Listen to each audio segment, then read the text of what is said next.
أحمد ربي حمد الشاكرين وأصلي وأسلم على المبعوث رحمة للعالمين نبينا محمد وعلى آله وصحبه أجمعین. بینندگان محترم، دوستان معزز و مکرم، السلام علیکم و رحمت الله و برکاته. خدمت شما عزیزان هستم در قسمت 102 برنامه احکام فقهی در پرتوی احادیث نبوی. این قسمتی از برنامه ما به ادامه چند قسمتی گذشته در مورد احکام جنایز است که شامل احکامی که تعلق میگیره به مرده و تکفین و تجهیز و غسل دادن از او و نماز خواندن بر بالای از او و در قبر گذاشتن انسان مسلمان یا میت، و که در دو قسمت گذشته در مورد غسل دادن میت، چگونگی غسل دادن از او و حکم غسل دادن از او، و در مورد غسل دادن شهید و تکفین شهید و همچنین چگونگی تکفین انسان میت مسلمان و چه مرد باشه چه زن، و همچنین در مورد تکفین شهید و غسل دادن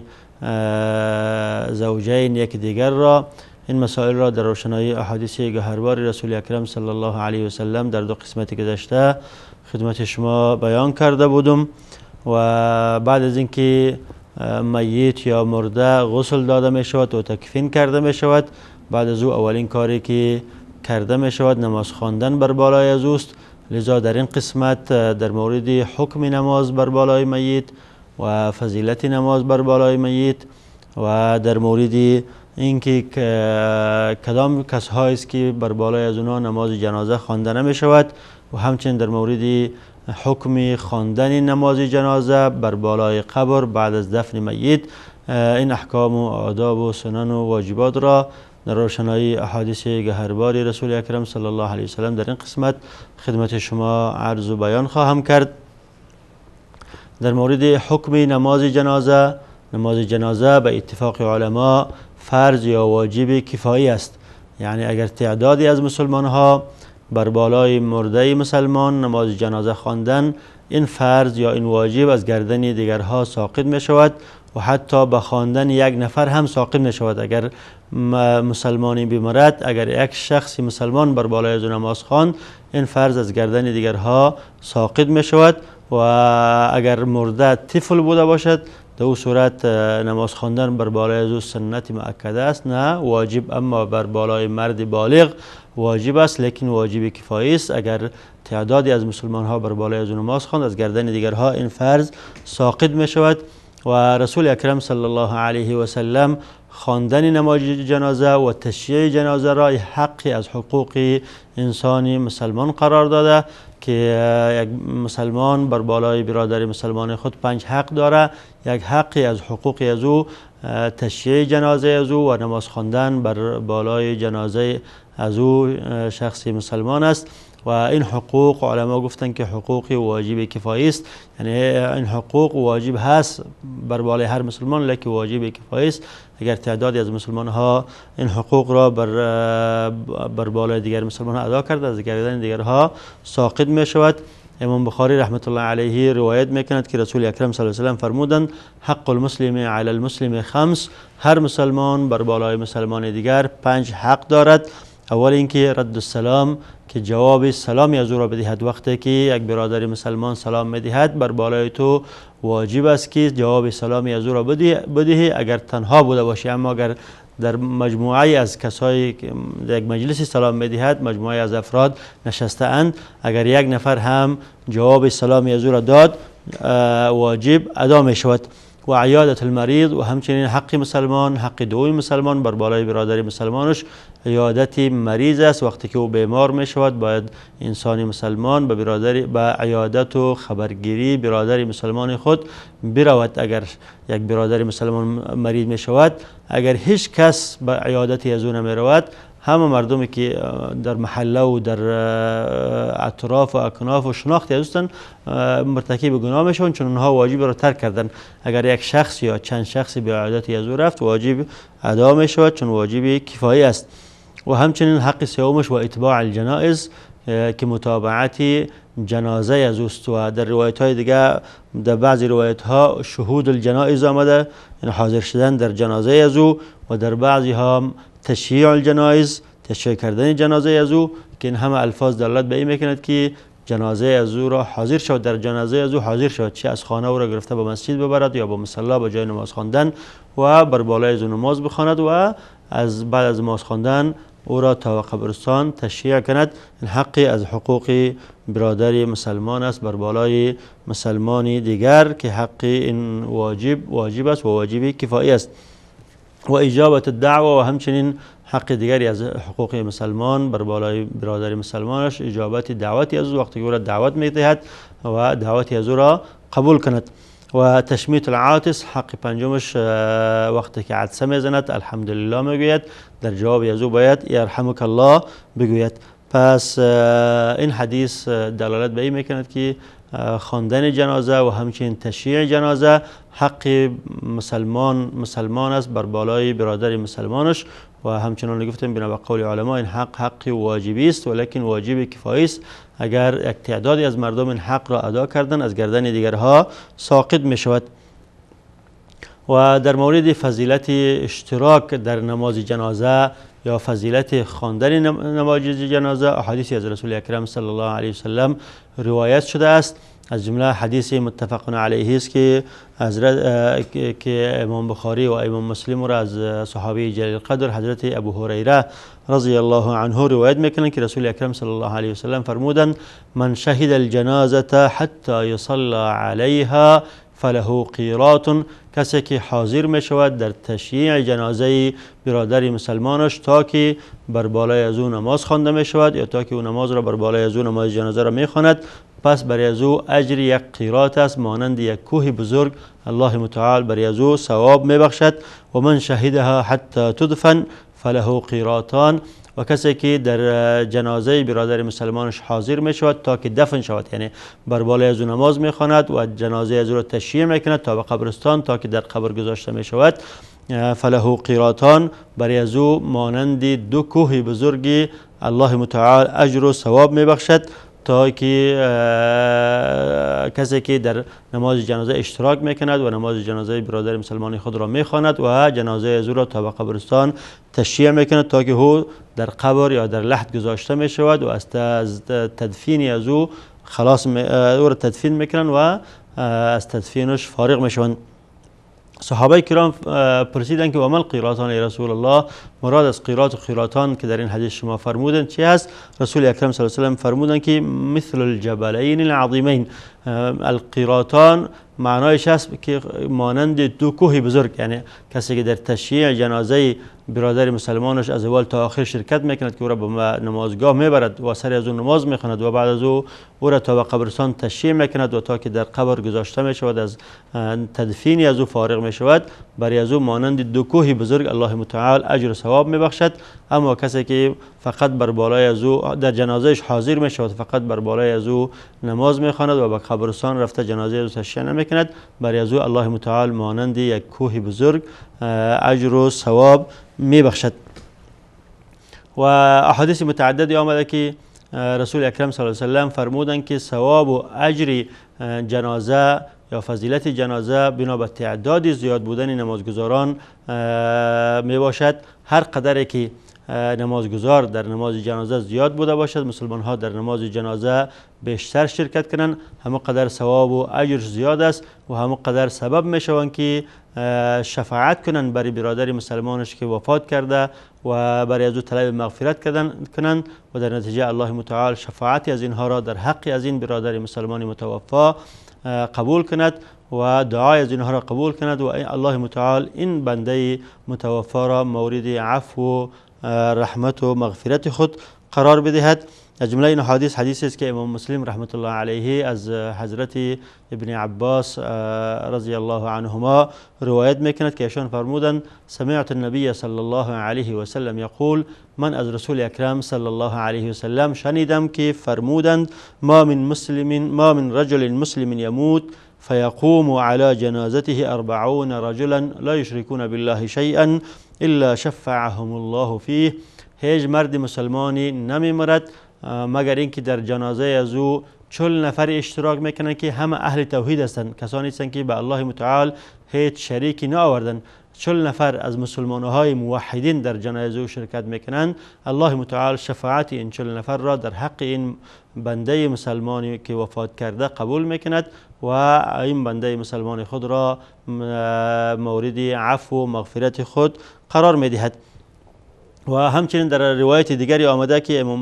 مسلم روایت میکند که رسول اکرم صلی الله علیه و سلم فرمودند ما من مسلم یصلی علیه امة من المسلمین یبلغون كلهم 100 یشفعون فیه الا شفعوا فیه. هیچ بنده مسلمانی وفات نمیکند و که در جنازه از او یک مجموعه از مسلمان ها شرکت میکنند که تعدادشان به 100 نفر برسد و در حق از این شخص طلب شفاعت میکنند مگر اینکه الله متعال شفاعت این مجموعه از مسلمان ها که تعدادشان به 100 نفر میرسد در حق این بنده مسلمان متوفا قبول میکند و این بنده مسلمان متوفا را مورد عفو و مغفرت و بخشش خود قرار میدهد. و همچنین اصحاب سنن امام ترمذی و امام ابو داود و امام نسائی و امام ابن ماجه رحمت الله علیهم روایت میکنند که رسول اکرم صلی الله علیه و سلم فرمودند ما من مسلم یصلی علیه امة من المسلمین یبلغون 3 صفوف الا غفر له. هیچ بنده مسلمانی وفات نمیکند که بر بالای از او یک مجموعه از مسلمان ها نماز میخوانند که تعدادشان به 3 صف میرسد. 3 صف بسته میکنند و در پشت امام بر بالای این بنده مسلمان نماز میخوانند الا غفر له، مگر اینکه گناهی از این شخص بخشیده می شود. وقتی که در نماز جنازه طلب مغفرت میکنند برای ازی الله متعال دعای از اینها را قبول میکند، شفاعت اینها را قبول میکند و این بنده مسلمانی متوفای خود را مورد عفو و مغفرت خود قرار میدهد. پس این احادیث همه ما را تشویق میکند به اینکه وقتی که برادر مسلمانی ما وفات کند باید در جنازه از او شرکت کنیم و در تشییع جنازه قبرستان تا که او قراتین که رسول اکرم صلی الله علیه و سلم برای ما وعده داده او را به دست بیاریم و تا که این بنده مسلمانی که وفات کرده در تعداد نمازگزارها ما زیادتی بخشیم تا که این بنده مسلمان مورد عفو، مورد مغفرت و مورد شفاعت ما قرار بگیرد و مورد عفو، مغفرت و رحمت الله متعال قرار بگیرد. اما در مورد اینکه بر بالای کدام شخص نماز جنازه خوانده می شود، اولا همه علما اتفاق نظر دارند که هر شخصی که مسلمان کلمه گو بوده باشد بر بالای از او نماز جنازه خوانده می شود و حکم نماز جنازه گفتیم که واجب است، یعنی واجب کفایی است که مسلمان ها بر بالای از او نماز جنازه را بخوانند. اما تعدادی از کسایی هست که در احادیث متعددی وارد شده که رسول اکرم صلی الله علیه و سلم بر بالای از اونها نماز جنازه نخواندند یا اینکه امر کردند که با اونها نماز جنازه خوانده شود لیکن خودشان نخواندند، یا اینکه تعدادی از کسایی هست که در مورد از او علما قول دارند که بر بالای از او نماز جنازه خوانده نمی شود. از جمله کسی که قاتل نفس بوده باشد، خود را بکشد، شخصی انتحاری بوده باشد، خودش به دست خودش نفس خود را بکشد، بر بالای این چنین شخص رسول اکرم صلی الله علیه و سلم نماز جنازه نخواندند و این مطلب در حدیثی که امام مسلم او را روایت میکند، امام مسلم و امام ترمذی و امام نسائی از حضرت جابر بن سمره رضی الله عنه روایت میکنند. این مطلب آمده که حضرت جابر بن سمره رضی الله عنه میفرمایند اتي النبي صلى الله عليه وسلم برجل قتل نفسه بمشاقص فلم يصلى عليه. آورده شد نزد رسول اکرم صلی الله علیه و سلم یک شخصی که خود را توسط تیغی کشته بود. مشاقص جمع مشقص تیغی را گفته می شود که دندانه پهن داشته باشد، تیغش پهن یا بزرگ بوده باشد. شخصی که خود را توسط آله یا وسیله حدیدی یا آهنی که تیغ است یا چیزی دیگر است کشته بود و این شخص آوردش نزد رسول اکرم صلی الله علیه و سلم و رسول اکرم صلی الله علیه و سلم از جابر بن سمره رضی الله عنه میفرماید که رسول اکرم صلی الله علیه و سلم بر بالای این شخص نماز جنازه نخواند. لذا بنا به این حدیث بعضی از علما از جمله حضرت عمر بن عبدالعزیز رضی الله عنه و همچنین امام اوزاعی و بعضی علمای دیگر رأیشان این است که شخصی که خود را میکشد خود سبب قتل خودش می شود و شخصی انتحاری است، بر بالای از او نماز جنازه خوانده نمی شود. اما جمهور علما رأیشان این است که امام مسلمان ها و کسی که صاحب وجاهت است بر بالای از او نماز جنازه نمی خواند، اما عام مسلمان ها باید بر بالای از او نماز جنازه بخوانند و رسول اکرم صلی الله علیه و سلم بر بالای این شخص که خود را کشته بود نماز جنازه نخواند تا که این پند باشد برای دیگران، تا که دیگران پند بگیرند و این کار را نکنند. لذا اگر کسی که خودکشی میکند، حفظ نفس بر بالای انسان واجب است که نفس خود را حفظ کند و وقتی که این واجب را ترک میکند و خودکشی میکند، این شخص بر بالای امام مسلمان ها و کسی که صاحب وجاهت در بین مسلمان ها، او باید بر بالای از این نماز نخواند تا که پند بوده باشد برای دیگران. اما دیگر مسلمان ها، عام مسلمان ها بر بالای از این نماز میخوانند، همچنان که رسول اکرم صلی الله علیه و در این واقعه و در واقعه دیگری که کسی که در یکی از غزوات از مال غنیمت چیزی را دزدیده بود، رسول اکرم صلی الله علیه و هم بر بالای از او نماز نخواندند و همچنین روایت های دیگری هم در این مورد آمده که بعد از دیدن یک میانه برنامه کوتاه این مطالب را در روشنایی احادیث گهربار رسول اکرم صلی الله علیه و خدمت شما تقدیم خواهم کرد. با ما باشید.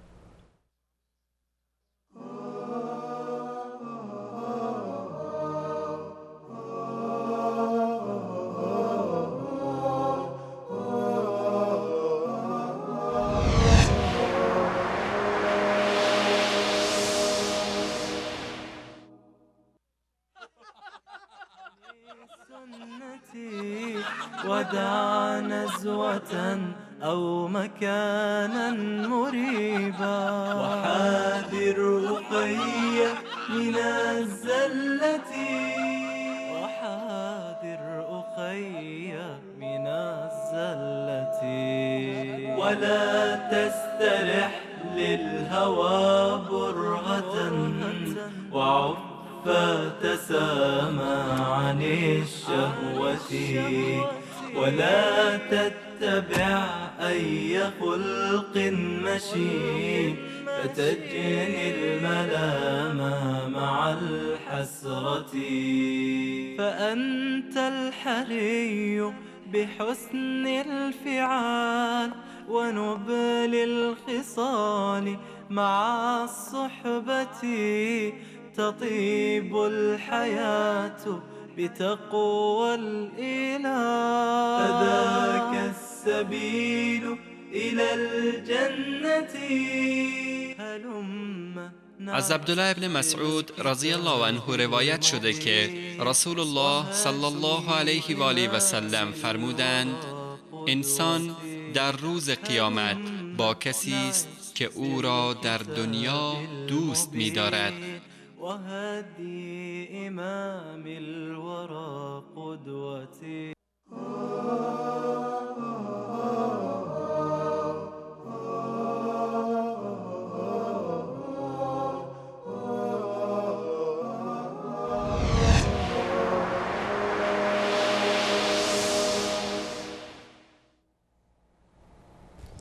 بسم الله الرحمن الرحیم. با سلام مجدد خدمت شما عزیزان هستم. گفتم که کسی که قاتل نفس است، نفس خود است، کسی که خودکشی میکند، رسول اکرم صلی الله علیه و سلم از خواندن نماز بر بالای چنین شخص خودداری کردند و شخصی نزد ایشان آورده شد که خود را توسط تیغ کشته بود. رسول اکرم صلی الله علیه و سلم بر بالای از اون نماز نخواندند. لذا بعضی از علما رأیشان این است که این چنین شخص بر بالای از اون نماز جنازه خوانده نمی شود، اما جمهور علما رأیشان این است که امام مسلمان ها به خاطر که برای دیگران پند بوده باشد بر بالای از این نماز جنازه نمی خواند، همچنان که رسول اکرم صلی الله علیه و نماز جنازه نخواند، اما دیگر مسلمان ها بر بالای از این نماز جنازه می خوانند و آن را در قبرستان مسلمان ها دفن می کنند. و روایت دیگری آمده در سنن ابو داود و سنن نسائی و سنن ابن ماجه و همچنین امام احمد در مسند را روایت میکند از صحابی جلیل قدر زید بن خالد جهنی که ایشان فرمودند ان رجلا من المسلمین توفی بخیبر، یکی از مسلمان ها در جنگ خیبر وفات کرد و انه ذکر لرسول الله صلی الله علیه و سلم، برای رسول الله صلی الله علیه و سلم یادآور شدن دیگر صحابه که فلان شخص وفات کرده. رسول الله صلی الله علیه و سلم فرمودند صلوا علی صاحبکم، شما برین بر بالای از اون نماز جنازه بخوانین، اما خودشان بر بالای این شخص نماز جنازه نخواندند. حضرت زید بن خالد که راوی حدیث است میگه فتغیر وجوه القوم لذلك، وقتی که رسول اکرم صلی الله علیه و سلم گفتن که شما برین بر بالای این شخص نماز جنازه بخوانین و خودشان نخواندن، مردم حیران شدن، رنگهایشان تغییر کرد و گفتن که این شخص که نه منافق است و نه کافر است، چطور رسول اکرم صلی الله علیه و سلم بر بالای از این نماز جنازه نخواند؟ در تعجب ماندند. میگه که فلما رأى الذي بهم قال، وقتی که رسول اکرم صلی الله علیه و سلم دید که صحابه کرام از این سخن رسول اکرم صلی الله علیه و سلم در تعجب شدن، از این کار رسول اکرم صلی الله علیه و سلم در تعجب شدن، رسول اکرم صلی الله علیه و سلم فرمودند ان صاحبکم غال فی سبیل الله، این همراه شما، این اندیوال شما که وفات کرده، این یک مالی از غنیمت را دزدیده، غلول در مال غنیمت کرده، یکی از مالهای غنیمت را پنهان با خود گرفته دزدی کرده. میگه ففتشنا متاعه فوجدنا فیه خرزا من خرز الیهود لا یساوی درهمین، ما متاع از او را پالیدیم، دیدیم که یک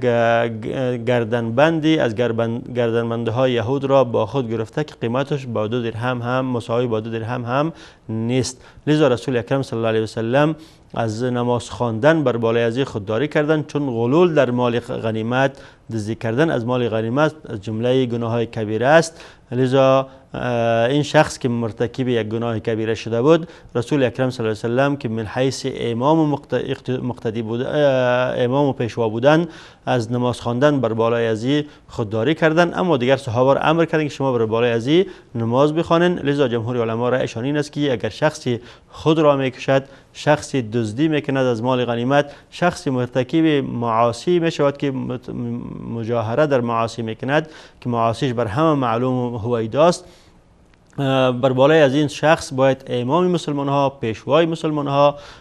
کسی که مسلمان ها پیش از او اقتدا میکنند، کسی که صاحب وجاهت است در بین مسلمان ها، نماز نخواند، اما دیگر مسلمان ها میتونند که بر بالای از این شخص نماز بخوانند، چون این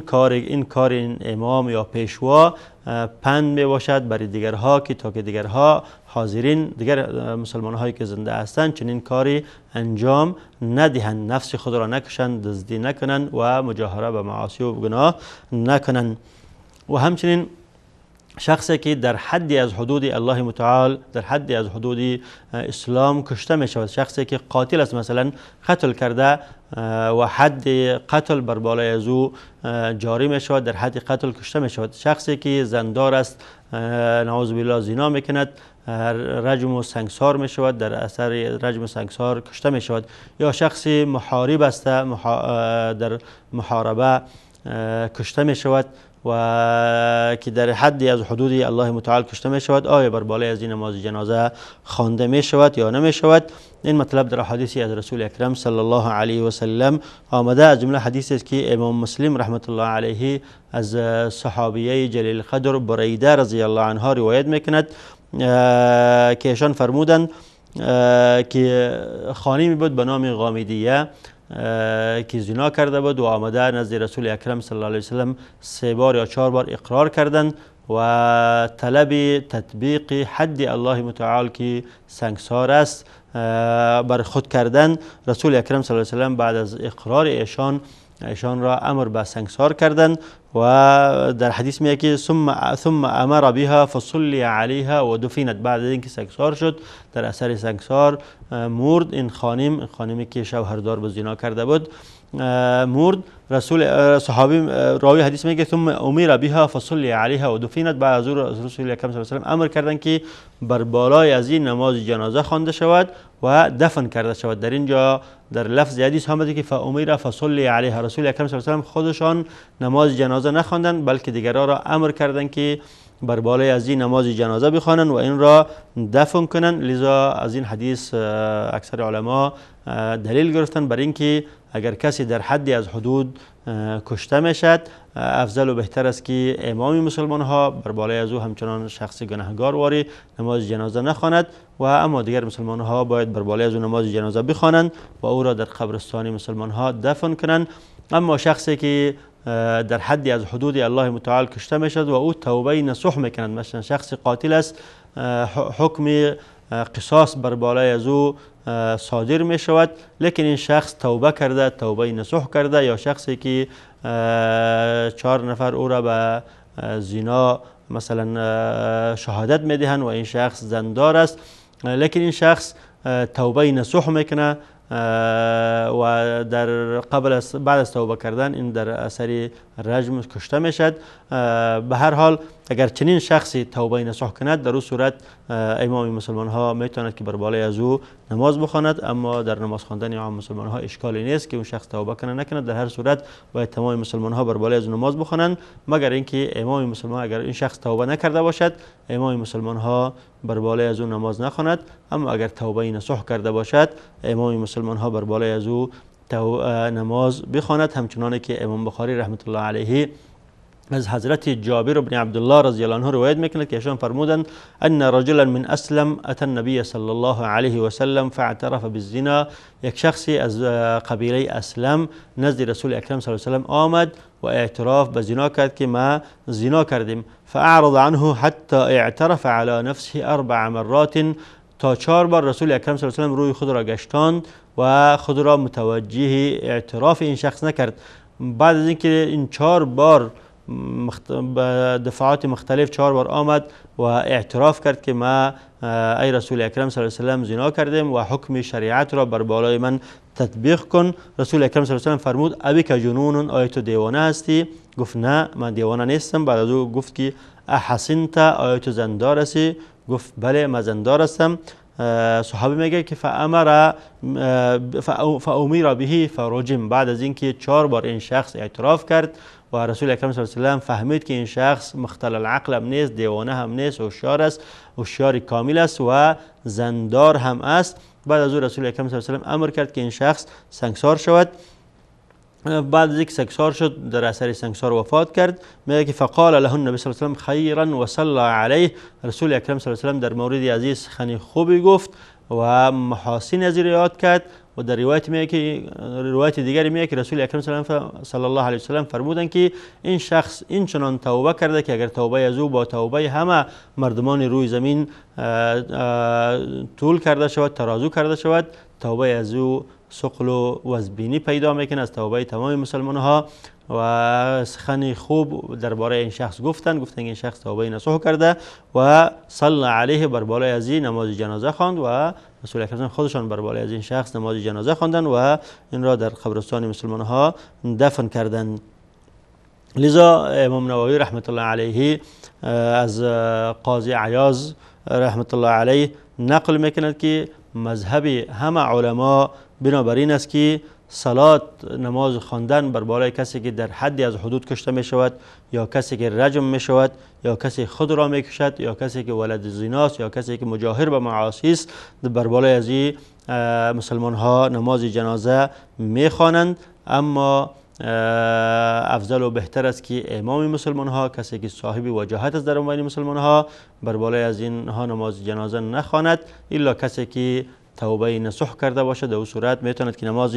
جنازه بخواند. اما نماز جنازه بر بالای طفل همچنان که قبلا گفتیم بر بالای مردها، کسی که بر سن بلوغ رسیده باشد واجب است که بر بالای از نماز جنازه خوانده شود، اما بر بالای طفل نماز جنازه خوانده می شود. لیکن سنت است، در احادیث از رسول اکرم صلی الله علیه و آله آمده، از جمله حدیثی که امام احمد و امام نسائی و امام ترمذی روایت میکنند که رسول اکرم صلی الله علیه و آله در حدیث طولانی فرمودند و قسمتی از حدیث چنین است که و الطفل یصلی علیه، و طفل هم بر بالای از اون نماز جنازه خوانده می شود. اما کسی که طفلی که سقط می شود قبل از پوره شدن ماه و روزی از او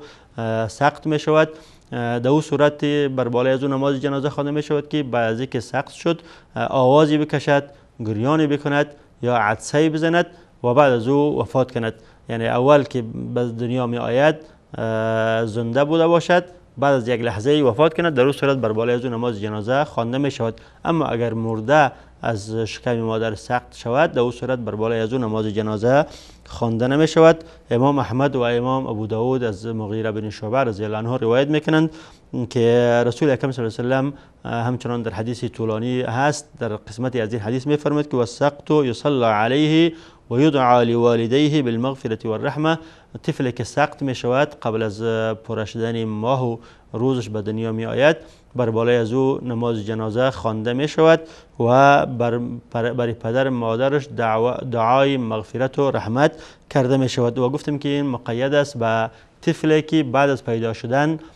آوازی بکشد، یا آواز گریان یا عطسه، یا یعنی چیزی که دلالت به این کند که اول اینکه در دنیا به دنیا آمده زنده بوده. مقید به اینه چون امام نسائی و امام ترمذی و امام ابن ماجه از حضرت جابر روایت میکنند که رسول اکرم صلی الله علیه و سلم فرمودند اذا استهل السقط صلی علیه و ورث. وقتی که طفلی که سقط می شود، وقت بر بالای از اون نماز جنازه خوانده می شود و در میراث شریک می شود که استحل، یعنی از او آوازی بیرون شود. لذا مقید به این است که طفل سقط شده اگر آوازی از او بیرون شود که دلالت به این کند که اولی که به دنیا آمده زنده بوده، بر بالای از او نماز جنازه خوانده می شود. و اگر مرده به دنیا بیاد آوازی از او بیرون نشود، در او صورت بر بالای از او نماز جنازه خوانده نمی شود. و وقت برنامه ما در اینجا به پایان می رسد و ان شاء الله تعالی در قسمت آینده ادامه این مطلب را در روشنایی احادیث گهربار رسول اکرم صلی الله علیه و سلم خدمت شما بیان خواهم کرد. تا به او وقت الله حافظ و نگهبانتان. السلام علیکم و رحمت الله و برکاته.